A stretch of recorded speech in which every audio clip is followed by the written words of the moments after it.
Hello, my name is Crystal Petry, and you are watching the third season of the Crystal Petry Podcast. On today's episode, I am talking to literally a prospective NFL pro running back, Khalan Griffin. So welcome to the podcast. Yes, ma'am. I'm excited to be on, excited to make this happen, and just excited to see how it goes.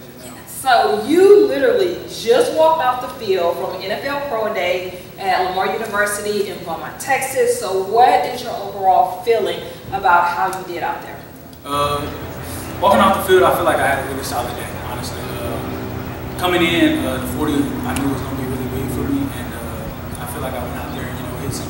Because I feel like most teams, after talking to my agent, they kind of had a question mark on my 40.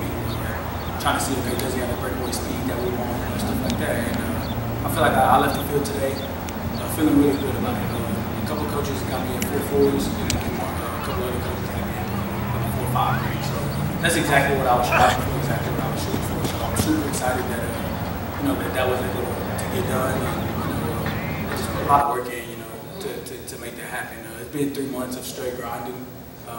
Anybody will tell you that's close to me. It's been workout, sleep, eat. You know what I'm saying? That's kind of been the motto lately. And I'll even take it back to Coach Walker.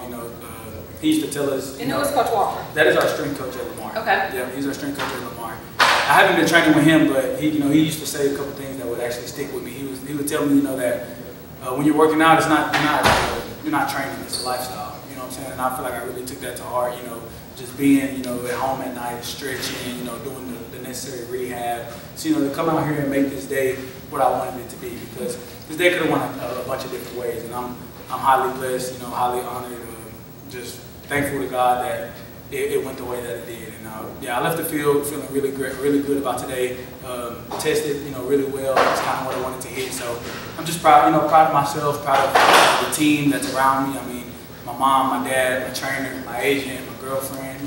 It takes a village. You know what I'm saying? So I'm just excited, happy. There's a bunch of emotions right now. I don't even know how to explain it. Just excited, happy, yes. Proud that I was able to come out here, and get this done. But this is not the end. This is, just a stepping stone, in the right direction of hopefully, draft day to hear my name called or, sign a contract to the NFL.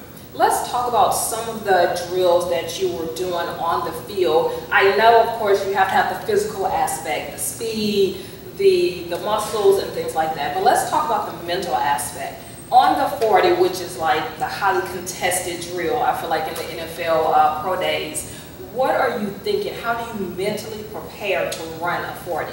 So, just after talking with my trainer, talking to a couple of coaches, strength coaches and stuff like that, the approach that I took, was just, stay relaxed. Honestly, that was one of the very big things. Stay relaxed. You can't really run a 40 all 10 step and stuff, and then you have to really focus on your start. So for me, it was, I wanted to drive out, have my first step with at least a yard and a half, drive out, and just stay in that drive phase for as long as possible until I was able to open up and run. And I feel like I went out there and executed that today. I feel like my first run, I may have been a little tense, but the second run, I was like, okay, we're here. So let's just settle down, rely on your training, fall back on your training that you've been doing for these past 2 months, and just go out there and just, relax and just run. You know what I'm saying? I took out all the external thoughts, the external feelings and all that, and just go out there and just run. I was talking to a couple of my dad and, a couple of my coaches the other day, yesterday, because I got here yesterday and watched them practice, and I was just talking to them, and they just told me to relax, man. You know what I'm saying? Because I told them, I was like, I'm nervous. And they were like, what for? You've been doing this your whole life. You know what I'm saying? I've been playing football since I was 5 years old, tackle football. And he was like, you've been doing this your whole life. We've been working for so long just, for probably like for this day. And I was like, that's real. Like, so let me just come out there, relax and just run. So that's kind of the mindset I went into it with. And I'm excited that, I'm happy that I went out there and executed that. As a running back, you also did some passing drills, which I think I was a little surprised by that, because in the NFL you don't get too many passes, in the NFL. So what was the mental preparation for that? Did you know before today that you were going to do passing drills? Yes, ma'am, I did. That was a real big thing that I wanted to go out there and showcase today, was that I could catch the ball, because the NFL is ball. They want running backs that can kind of do it all. You know what I'm saying? They don't want just big time bruisers just running straight downhill. Like you got to kind of be able to flex out a little bit, you know, go catch a sling, go catch a basic right here, you know, stuff like that. So that kind of went into my training too. My trainer actually played receiver in the CFL for a little while, so for about 5-7 years, was very productive. So he was able to really, you know, help me get in my bag and you know, how should I say it? He was able to help me up my game in the receiving aspect, because that wasn't something that I did much here at Lamar. I didn't really catch the ball too much at Lamar, but I wanted to go out there and showcase that I can catch the ball if need be. So I just wanted to go put that on display, and I feel like I did a very good job of catching the ball today. So I was really excited about that too. Excellent. When did the possibility of becoming an NFL professional enter your mind and enter your heart? So I'll take you back to my Rice days. So I'll give you a little background. I actually went to Rice out of high school for 2 years, then transferred to Lamar after my sophomore year and did my last 3 seasons here, right?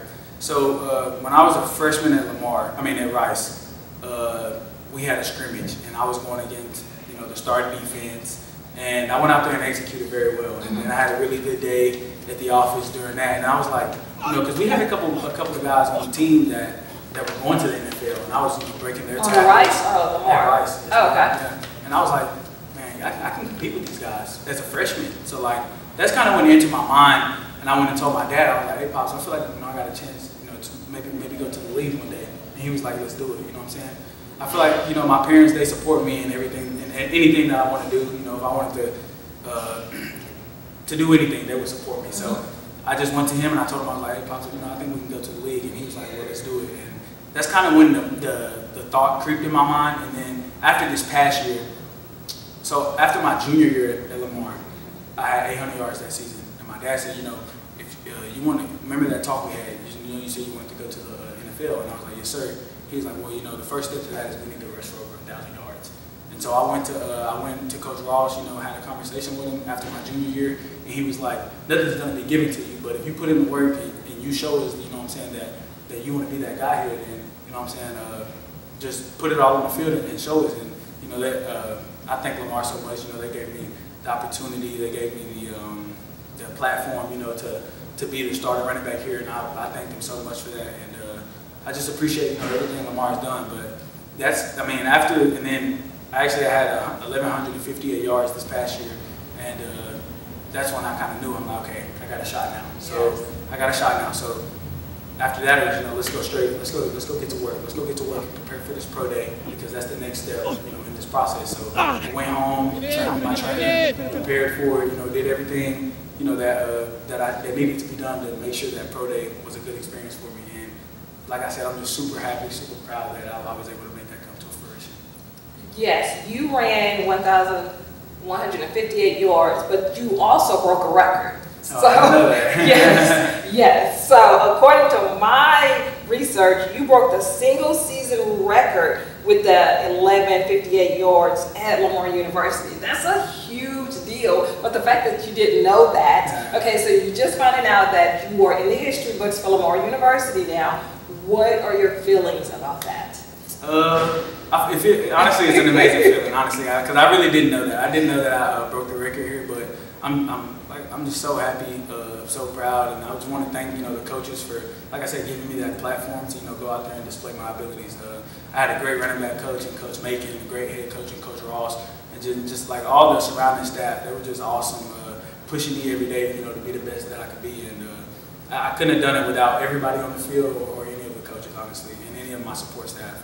So I'm just super glad. Like it makes me really happy, you know, that you just told me that, because I really didn't know that. But it's awesome, and I'm glad to, you know, be in the history books at Lamar. Like, I'm glad that I finished my career here. I'm glad that everything went how it went. You know, God has a plan. Everything happens for a reason, and you know, I just kind of stick to that. And I'm just super grateful. You know what I'm saying? I can't really even put it into words, because I don't want to be emotional and stuff like that. But no, I'm just, you know, super grateful that you know, everything has come full circle. And I mean, a lot of people don't see, you know, what goes on behind the scenes. You know, it's a lot of hard work, dedication, and sacrifices that go on, you know, to make certain things like that happen. So for anyone listening or anything like that, like, it's not just, you know, going out there on Saturdays and playing football. It's all the weightlifting that you do during the week, all the running that you do during the week, all the stress that you put your body through, all the mental obstacles that you face and stuff like that. So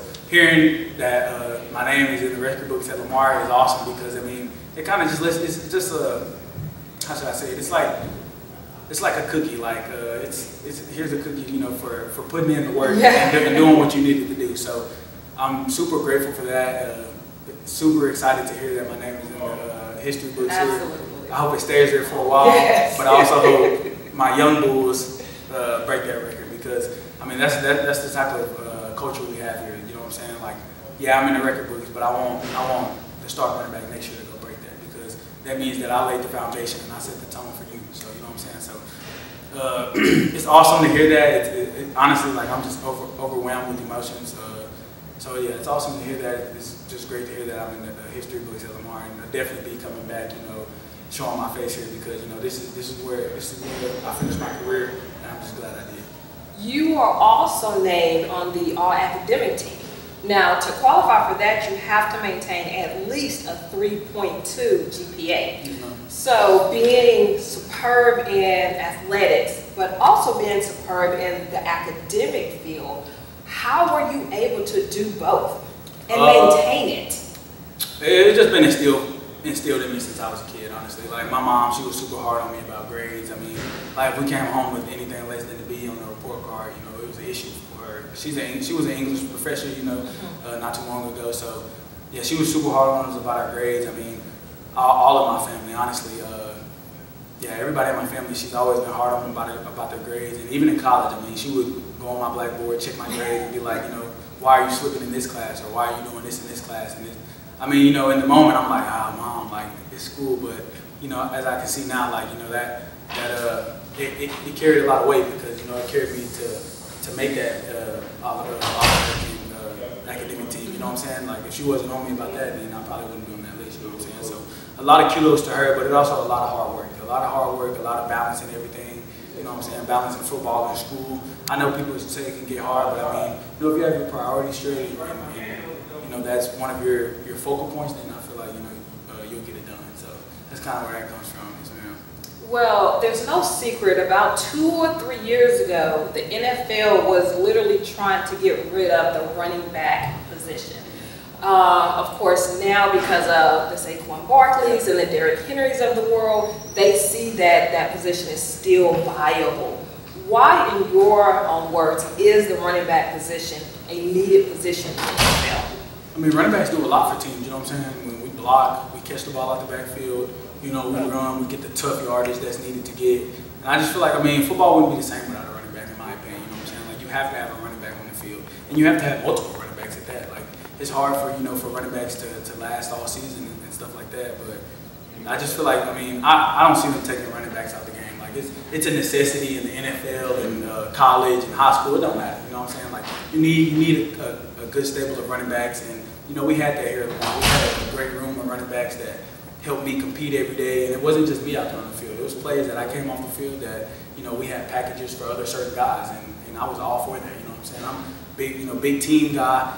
I don't know, just running backs, I feel, yeah, you got to have them on the field. There's no doubt. I mean, I would be surprised if they ever tried to get rid of running backs again, you know what I'm saying? I mean, and Saquon Barkley, he shows you that now. Like, he shows you how valuable, you know, a running back is, and that's just real. Like, you got to have a running back on the field. You got to have multiple on a roster, and I feel like that plays into my favor because, you know what I'm saying, it's not just one running back playing the whole game. There's going to be 3 or 4 running backs touching the field, you know, every game, and then I can help out any NFL team on special teams as well. So I just feel like, you know, it's just, well, there's a lot we can do, and I feel like we can do a whole bunch and help the roster. I'm not going to put you on the spot on this interview and ask you which team you want to go to, but I will ask you, what are you looking for in an NFL team? Of course, the NFL team, they have their check boxes, what they're looking for. But as a prospect, running back for the NFL, what are you looking for in an NFL team? I'm just looking for, you know, just a great fit. I mean, and honestly, I would even, like, I'm not trying to, you know, dodge the question or anything, but I'll just say, like, I'll just tell you what an NFL team is getting with me. Okay, that's going to be my next question. Because, I mean, like, honestly, I'll be grateful for any opportunity. I'll be, I mean, 100% grateful. I mean, you know what I'm saying, 100% thankful. You know what I'm saying? Like, that's an opportunity that a lot of people don't get. So any opportunity that comes my way, I mean, best believe I'll be biting at the door to get it. But I feel like an NFL team, you know, with me, they're getting a student of the game, somebody that's going to be locked in during meetings, locked in on the field, locked in at practice, locked in during mini camp. You know, whatever you ask of me, you know, I'll do. They're going to get a great special teams player, somebody that's willing to go out there and help on special teams, you know, until my turn is called. And then you will see me, you know, put everything that I work for, you know, on the field. So the NFL team, you know, just getting a great locker room guy with me, getting somebody that loves to be around the facility, you know, loves to, you know, hang out with the guys, bring the team together, you know, do stuff with the guys, just anything, you know what I'm saying? Just like any opportunity that comes at any level, especially out in the NFL, you know, it's a blessing. It's just a huge blessing, and I couldn't ask for anything more.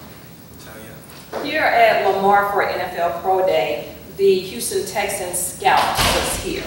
Did he give you any advice, any suggestions on how to improve your game?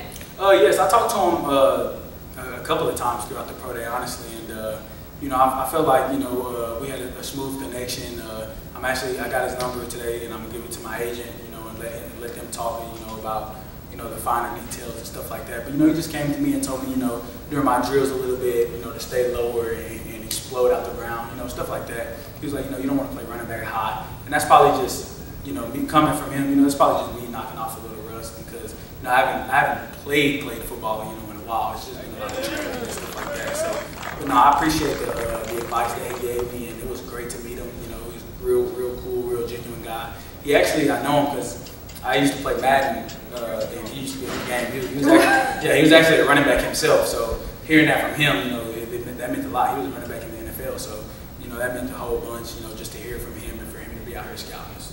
Excellent. Okay, so NFL draft is in April 24th, I believe, through like the 26th. Where are you going to be?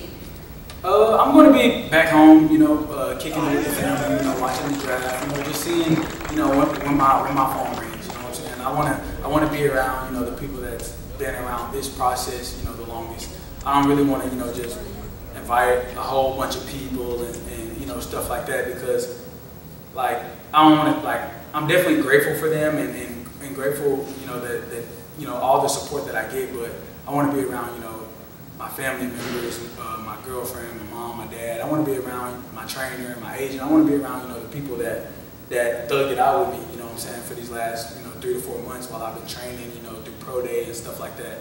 And then, you know, after I get that phone call, you know, we may have a gathering after that, you know, with all of the family, you know, getting all of, you know, congrats and stuff like that. But yeah, I'm gonna be back home, you know, in Tyler, Texas. Really just probably sitting in my parents' house, you know, watching the draft and just waiting on that phone call. And you know, God willing, you know, that it happens, and I'll just be grateful for any opportunity that comes my way. Excellent. You have spoken very highly about your parents, but specifically your father and how he helped train you and get you ready for NFL Pro Day. Why was that important to have your father train you? Because a lot of times people can't separate, like, the father from the son, from the coach, and it causes division. How are you and your father able to maintain the relationship, and even he encouraged you to do, you know, NFL Pro Day and the possibility of becoming an NFL Pro? I mean, he's been training me my whole life. I mean, I've been working out with my dad my whole life, you know, whether I wanted to or not, you know what I'm saying? Like, I was working with him. That's who I spent, you know, time with every day. And so, I mean, like, I give I give a whole bunch of the credit and stuff to him. I mean, he's been a real, he's just been a great father to me my whole life, and he's helped me train. He's helped me get ready, you know, for this moment, you know, pretty much my whole life. And you know, there may be, you know, a little bit of division here every once in a while, but I mean, at the end of the day, that's my dad, and I know that he's doing this, you know, if he's pushing me harder, then I think he needs to be. I mean, he's obviously doing it for a reason. He's doing it because at the end of the day, like, and it's not just my dad, it's my mom, it's my agent, it's my other trainer, it's my girlfriend, it's everybody, you know what I'm saying? And at the end of the day, like, I know that we all want the same thing, you know what I'm saying? They all want to, you know, see me get an opportunity at the NFL. And, you know, when you just think about it through that lens, instead of, you know, getting in your feelings and, you know, stuff like that, like, no, I know that my dad obviously wants what's best for me. You know what I'm saying? So if he's telling me to do something, I might as well do it because he's way more wiser than me. He's older than me. He's seen life a lot. You know what I'm saying? So I know he would never steer me astray and make me and ask me to do something that I shouldn't be doing. You know what I'm saying? So and he was out here at Pro Day today too, and just seeing him in the stand, seeing the smile on his face when I went up there, it was just the smile on everybody's face was just awesome, and I was just glad that I could go out there and show off what we've been working for. The first thing that was done during Pro Day at Lamar University, located in Beaumont, Texas, was the bench press. And what I noticed was the entire team, everyone that was out here for NFL Pro Day was like cheering you on, rooting you on, not just you, but everyone that did the bench press, the drill, whatever you want to call it. What does that mean to you to have such people cheering you and wanting to see you succeed? Honestly, I wouldn't expect nothing less. Like that's the culture that we have in Lamar now. You know what I'm saying? Like now 3 years ago, I couldn't guarantee you that the whole team would have been there. Honestly, like I'm just being real. I couldn't have guaranteed you that the whole team was going to be there. But ever since Coach Ross came in, you know what I'm saying? Like just the whole demeanor, the whole culture of Lamar football has just changed. And you can see it in our record in the past 3 years. You know what I'm saying? So ever since he's been here, he's changed the culture. He's changed the way that we support each other, the way that we go about things. If you was just to go to a regular workout, it would be like that. Really? Yeah, in Lamar. Coach, a lot of that goes to Coach Walker too. Coach Walker has helped us build that culture that we've been trying to strive for and go get. And I expect nothing less from them next year, but to go 12-0. That's the standard, honestly. That's the standard that we built here at Lamar, and I'm so glad that I was a part of laying that foundation because it did mean a lot to see, our whole team in there supporting us, cheering us on. Yes. And even we had some guys stay the whole time. Like it was probably like a 5-hour pro day. We started at 9, finished at 1. You know what I'm saying? Like that's a long time for your friends to just be out there, watching you. So it just meant the whole bunch. It meant the world to me to see, the whole team come out and be in there while we're benching, being there while we're doing our verts, running our 40s. You just feel that support behind you, and that only makes you want to go harder. You know what I'm saying? And that makes them want to go harder too, because they're like, whenever I'm a senior and my time's up, I want to have a pro day like this where everybody comes and supports me too. So I just feel like that's the culture that we built. That's the culture that we've that's the stone that we've kind of laid here, the foundation, and it's just super happy, super excited. It honestly got me juiced up in the weight room to see all of them in there. You know what? I can't believe that. Even though I know that the bench press was part of the NFL day, I felt like it was just a hype session for what was to come for outside because everybody was in there screaming and hollering. The music was going. It was a whole vibe in there. Yeah, it was. Yes, ma'am. And it's like that every day though. Like Coach Walker, when I was here training, it was like that. You know what I'm saying? We'll stop workouts and just get into a pull-up contest. Who can hold over the bar the longest. Yes. And it's lit, it's happy, you know what I'm saying? It's very good vibes, excited. Normally, today we have music playing. Normally we have music playing and we're really being there, just a different culture here. Very, very different culture from how it was 3 years ago. Well, my final question for you before we end, and I let you go because I know you are exhausted. If you're not, you should be. So when you get drafted, I'm speaking it. Yes, ma'am. When he gets drafted, When? everyone, what is the first thing you're going to buy? The first thing I'm buy when I get drafted, I'm not gonna go crazy. Like my parents didn't raise me that way, honestly. They didn't. You know what I'm saying? I'll probably invest in some land or something like that. You know what I'm saying? Okay. Get a little land. You know what I'm saying? Because my dad's real big into land, and I like having animals out there too. You know what I'm saying? Get a couple cows or something like that. Just something to have back home for when I'm done playing ball. Absolutely. You know what I'm saying? Me and my future family, we can go back there. Hang out, feed the cows. Stuff like that. Yes, you are Texas through and through, through and through. Well, thank you so much for this interview. It took us a while to get to this point, yes, but it was well worth it. Yes, ma'am. I thank you so much. I appreciate you for having me on. I'm excited for what's to come, and I appreciate everybody giving us a look, and I appreciate you as well for making this happen. Absolutely. And again, good luck. Not that you're going to need it because you will be drafted. I will be watching and cheering you on from wherever I'm at. Yes, ma'am. Thank you. I appreciate it. Absolutely. Awesome. And thank you for tuning in and watching. You can get this podcast and all the rest of my podcasts on YouTube Podcasts and Apple Podcasts. And remember, you always have time to listen and learn on the go. Amen.